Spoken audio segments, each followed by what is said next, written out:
Avoidants only miss you. When these three things happen, let's talk about something many of us don't realize until it's too late. Avoidants. They don't miss you the way you miss them. Not until something changes, and not the way you think. See, you might be sitting there thinking they'll come back when they realize your worth, when they finally wake up and miss all the love you gave. But for avoidants, that's not how it works. They don't feel the loss of you when you're texting them, checking on them, waiting. They feel the loss when something else happens. When you stop chasing an avoidant, something subtle but powerful begins to shift. For so long, they've been in control of the emotional dynamic. They've become used to you reaching out first, initiating contact, showing care, expressing your feelings, and holding the weight of the connection. And as long as you do that, they don't have to engage deeply. In fact, your efforts give them permission to stay emotionally detached. They know you're there. They know they can respond when they want, how they want, and often on their terms. This creates an imbalance where your emotional investment becomes a constant and theirs becomes conditional. Avoidants aren't bad people, but they are driven by fear. Fear of intimacy, fear of dependence, fear of losing autonomy. So when they sense someone getting closer, they often distance themselves in subtle ways. They might become colder, inconsistent, or withdraw altogether. And because you're emotionally involved, your instinct is often to try harder. You send the message that says, "I'm still here," hoping they'll open up. But the truth is, every time you chase, you confirm their belief that they don't need to worry about losing you.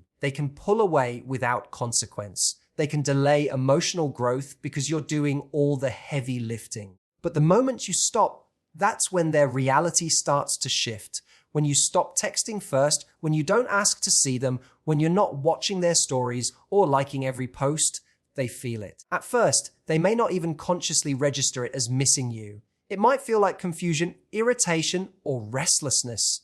They'll notice the silence, they'll feel the space you used to occupy, and for the first time in a long time, they're left with a question they're not used to asking: did I lose them? This question is everything, because now they're experiencing what you have felt for weeks or months, the discomfort of uncertainty. You've taken away the emotional safety net they relied on, and ironically, that distance, what they once craved, becomes the very thing that makes them notice your absence. It's human nature to start valuing what's no longer guaranteed. And avoidants are no exception. This doesn't mean they'll come running back with clarity and commitment, but they will, more often than not, feel the void. They'll remember the attention, the care, the way you saw them and accepted them. They may even romanticize it. But the most important part is that they're no longer the only ones choosing the terms of engagement. When you stop chasing, you stop reinforcing their avoidant pattern. You step out of the loop. You choose your worth over their approval. And that shift in energy does something 100 heartfelt messages never could. It forces them to confront the possibility that they've lost something real. There's a moment that catches avoidance off guard when they realize someone else sees what they once took for granted. As long as you're focused on them, they feel in control. They know you're emotionally invested, waiting, hoping, still lingering in the background. Your attention becomes predictable, but everything changes the moment they see you being appreciated by someone else. It could be as simple as a photo where you're laughing freely, or a story where you're out enjoying your life with someone new. That image alone can hit them harder than all your past conversations combined. Avoidants often view emotional closeness as threatening, but they also find subtle security in knowing they were wanted. There's comfort in being desired, especially by someone who tried so hard to understand them. When you shift that energy away, when your light starts shining somewhere else, they're forced to confront something uncomfortable. The realization that your value wasn't just about how much you loved them. Your value was in who you are, and someone else has noticed it. This can create a ripple effect. Suddenly, they're not just remembering you, they're re-evaluating you. You're not the person who was always available, always forgiving, always trying. You're now someone other people want to know. Someone who's glowing again. Someone whose energy is rising instead of staying stuck in emotional limbo. That can awaken a kind of possessive discomfort in avoidance. They may not have wanted to commit when they had you, but they struggle to accept that they might not be able to come back when they're ready. This isn't just about jealousy. It's about ego, identity, and fear of replacement. For someone with avoidant tendencies, vulnerability is often scary, but so is being forgotten. Seeing you connect with someone new makes the idea of losing you real. Before, it was abstract. You were always there, always caring, always offering understanding. Now, they're watching someone else step into that role, and that can hurt more than they expect. What stings most is realizing they didn't just lose someone who wanted them, they lost someone others are drawn to. That shift in perception makes them question themselves. Did they underestimate you? Did they assume you'd always wait? Did they think you'd never move on? These questions hit harder than any conversation you might have had while you were still trying to prove your love. When someone else starts to see your light, an avoidant may begin to see it too, but not through genuine presence or growth. They see it through absence, through comparison, through the fear that what they once rejected is now out of reach and appreciated elsewhere.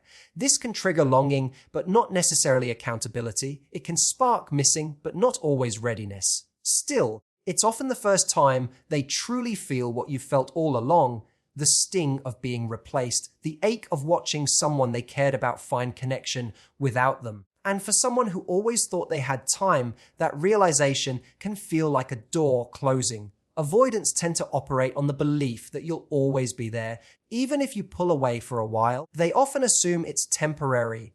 They believe that the emotional cord hasn't been truly cut, that they still have access to you when they want it. And for a while, that belief is often true. You might distance yourself, but you're still hoping. You still think about them. You still react to their messages or feel a jolt when you see their name pop up. They can sense that subtle emotional availability. It keeps the door cracked open just enough. But there comes a point, sometimes suddenly, sometimes slowly, when that door finally closes. You stop waiting for the apology, the explanation, or the effort they never gave. You stop hoping they'll show up in the way you always imagined. And when that moment comes, when you're genuinely done, that's when everything shifts. Because for the first time, they realize they've lost access, not just to your time, but to your emotional energy. You're not just quiet, you're gone. And the finality of that is something avoidants are rarely prepared for. Avoidants often rely on a psychological safety net. As long as you're emotionally tied to them, they don't have to make hard choices. They don't have to confront what it means to lose someone. But when you remove that safety net, when your absence becomes real and not just reactive, they are forced to face a loss they've been avoiding all along. And that realization can hit with surprising intensity. It's not that they suddenly become emotionally fluent or ready to love you differently. It's that they finally feel the silence, the real, deafening silence that comes when someone they thought would always wait simply doesn't. They notice that you haven't reached out. They scroll back through conversations that used to feel comforting in their predictability and find nothing new. They realize that your name is no longer showing up on their feed, in their messages, or on their radar. And beneath all their usual detachment, something begins to ache. They may not show it. They might even pretend not to notice. But deep down, they feel the shift. It's in the questions they start asking themselves late at night. It's in the quiet jealousy when they imagine you moving on. It's in the discomfort they feel when they realize you don't need them anymore. That kind of realization doesn't come from arguments or long emotional talks. It comes from the weight of your absence, the finality of your energy being gone. Avoidants only begin to grasp the magnitude of what they've lost when they know you're not coming back. Not because you're trying to punish them, but because you've genuinely outgrown the dynamic. They miss the comfort of your presence, the ease of your attention, and the emotional security they never admitted they needed. And by the time they feel it fully, it's usually too late. The space they once took for granted has been reclaimed by someone who finally chose peace over waiting. One of the biggest emotional traps people fall into after distancing themselves from an avoidant partner is mistaking being missed for real change. It feels validating when someone who once pulled away suddenly reappears, reaching out, showing signs of affection, maybe even expressing regret. That moment can feel like a breakthrough, like all the patience, heart-attach, and hope finally paid off. But here's the truth most people don't want to admit. Just because they miss you doesn't mean they're ready to love you in the way you need. Avoidants often come back, not because they've transformed, but because they're feeling discomfort. They're experiencing loneliness, nostalgia, or fear of loss. They remember the warmth you offered, the way you made them feel accepted, or how safe it was to be emotionally inconsistent without losing your presence. So they reach out, they test the waters. But what they miss is often how you made them feel, not who you are as a person. That distinction matters, because when someone truly values you, they take accountability, they reflect. They change behaviors that hurt you. They don't just miss the connection, they work to rebuild it with honesty and effort. The problem is, avoidance can come across as sincere in those moments. They might say they've been thinking about you, that they regret how things ended, that they realize now what they had, and maybe they do mean those things in that fleeting moment. But emotional intensity is not the same as emotional maturity. A wave of missing you doesn't erase months or years of avoidance, confusion, or emotional withdrawal. You can't mistake the pain of absence for the presence of growth. What's most dangerous is that many people, especially those who are empathetic and deeply attached, want to believe that missing equals readiness. So they let their guard down, they re-engage, they give someone access to their heart again, only to find themselves back in the same cycle. The avoidant gets what they were craving, connection, reassurance, relief from guilt, and slowly drifts again once the anxiety fades. It's not malicious, it's just a pattern, one that won't change without deep inner work, which many avoidants avoid because that work is uncomfortable and they're wired to run from discomfort. So when someone comes back saying they miss you, the real question isn't, do they miss me? The question is, what are they doing differently this time? Are they acknowledging the ways they hurt you? Are they taking responsibility without defensiveness? Are they actively working on their avoidant tendencies or simply craving the emotional safety you once gave them? If those answers aren't clear, then the feeling of being missed becomes a trap, not a gift. You start hoping that their emotional longing will magically rewrite their emotional wiring, but it doesn't. Missing you is a reaction to loss. Loving you is a daily choice rooted in effort, consistency, and emotional availability. And that's the difference that protects you from falling back into something that felt familiar but never felt safe. There's a quiet shift that happens when you stop focusing on how to win someone back and start focusing on how to win yourself back. It's not always dramatic or visible from the outside. Sometimes it looks like taking longer to reply. Sometimes it's deleting the thread of messages you used to reread, or finally unfollowing someone you used to obsess over. But what's happening underneath those small actions is huge. You're pulling your energy back. You're reclaiming the power you gave away trying to be chosen by someone who couldn't see you clearly. When you've been emotionally tied to an avoidant, it's easy to forget what your own strength feels like. You spend so much time analyzing their behavior, wondering what you did wrong, trying to be the exception to their pattern, that you begin to shrink without even realizing it. Your world starts revolving around their silence, their breadcrumbs of affection, their inconsistency. And the more you try to close the emotional gap,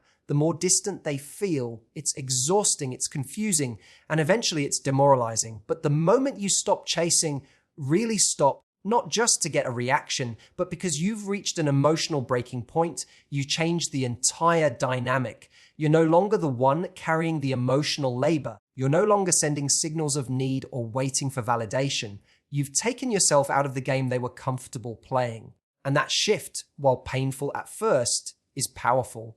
Because now, instead of trying to control their perception of you, you start reconnecting with your own. When you reclaim yourself, you begin remembering who you were before the push-pull dynamic clouded your self-worth. You remember what you deserve. You remember how you're supposed to feel in a connection, seen, heard, valued. You realize that being available to someone who's emotionally unavailable isn't a sign of love, it's a sign of neglecting yourself, and that clarity brings strength. You start making decisions from a place of self-respect instead of fear of abandonment. Interestingly, this is often the moment avoidants begin to feel the absence they never anticipated. When your energy is no longer orbiting around them, they feel the stillness. They notice the shift. What they once relied on, your attention, your emotional availability, is suddenly gone. And that can stir something in them, whether it's curiosity, regret, or even longing.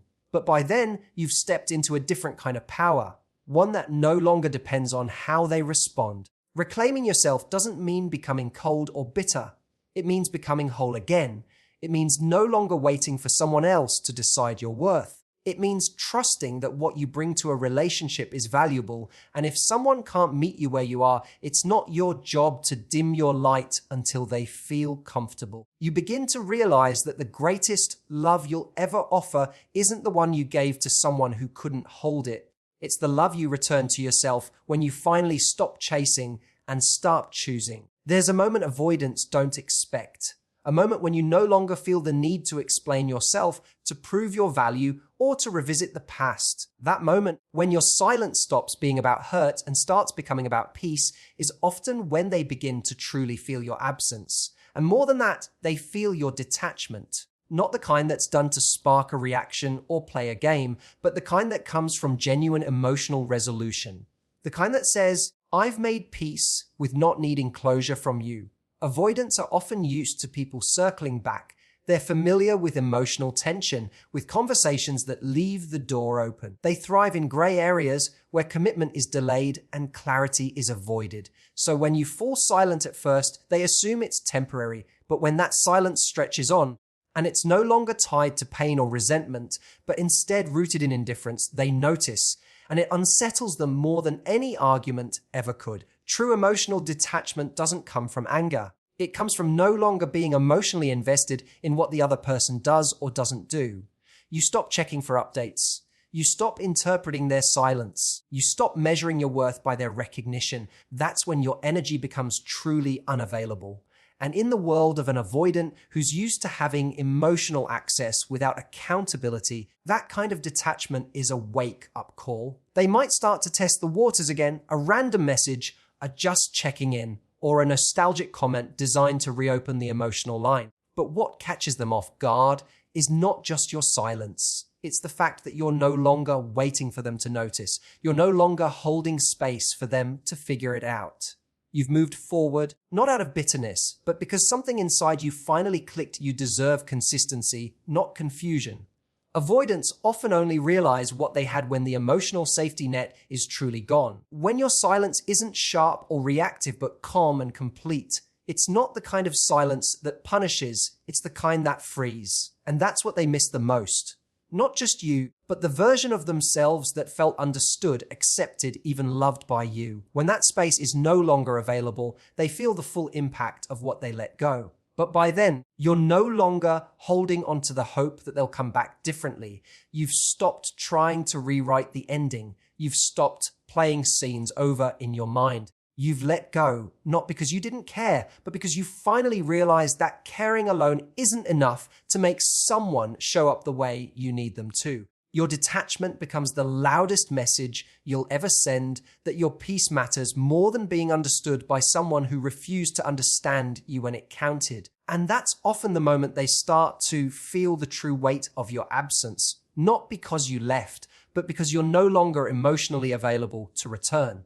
So here's what it all comes down to. Avoidants don't miss you when you're pleading, overgiving, or endlessly waiting. They miss you when the pattern breaks, when your energy shifts, when the silence becomes real, not performative, when someone else sees what they once overlooked, when you no longer carry the emotional burden, when your absence stops being a reaction and becomes a decision.